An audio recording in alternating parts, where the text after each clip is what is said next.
Shalom. Renungan kebenaran firman Tuhan hari ini terambil di dalam Injil Markus pasal 8 ayat 27 sampai dengan ayat yang ke-30.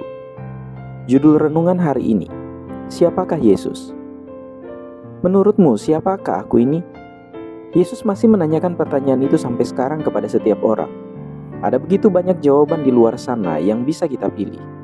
Orang-orang Yahudi menganggapnya sebagai pendiri agama baru atau sekedar seorang guru. Orang Muslim melihat Yesus sebagai seorang nabi. Orang Hindu percaya dia adalah orang yang bijak dan mungkin salah satu dari banyak dewa. Umat Buddha melihatnya sebagai guru yang tercerahkan dan bijaksana. Ateis percaya bahwa dia hanyalah seorang pria dengan impian besar dan pengikut delusi.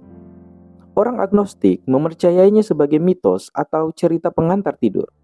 Setan melihatnya sebagai ancaman dan pertanda kematian abadi mereka. Tetapi menurut Anda, siapa Yesus? Ada banyak pendapat yang terus berputar di sekitar kita.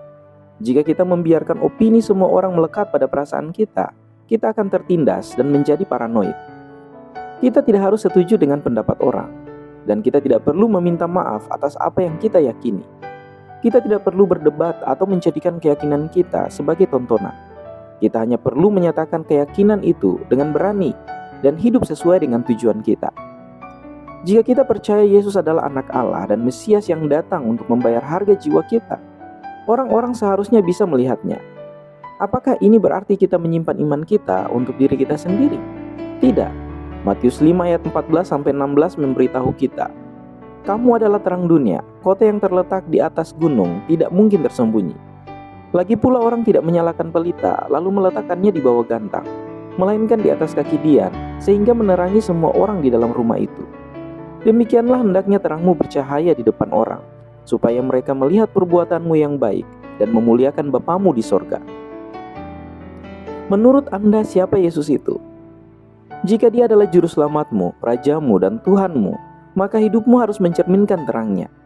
Berdirilah dengan berani di jalannya. Jangan segan-segan berbicara tentang dia. Namun jangan membuat Injil menjadi buruk dengan membuatnya menjadi sesuatu yang berbau busuk bagi orang-orang yang perlu mendengarnya. Yesus tidak pernah mengkompromikan pesannya. Dia tidak pernah menyembunyikan kebenaran, tetapi dia juga tidak pernah memukul kepala para pendengarnya. Hidupnya melalui kasih, belas kasihan, rahmat, dan pengampunan.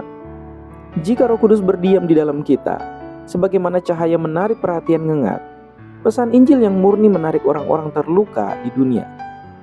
Perlu diingat, cahaya juga membuat marah orang yang menemukan kenyamanan dalam kegelapan. Ini mengungkapkan dosa dan niat jahat. Dan Yesus juga memahami hal itu. Dia punya banyak musuh, namun dia tidak pernah membiarkan konfrontasi tersebut meredupkan terangnya atau membungkamkan kebenaran.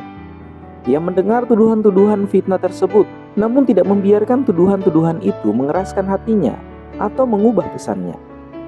Inilah yang kita ikuti. Jika Yesus adalah seperti yang kita katakan, hidup kita akan mencerminkan hal itu. Dan dunia akan tahu tanpa keraguan bahwa kita adalah orang Kristen.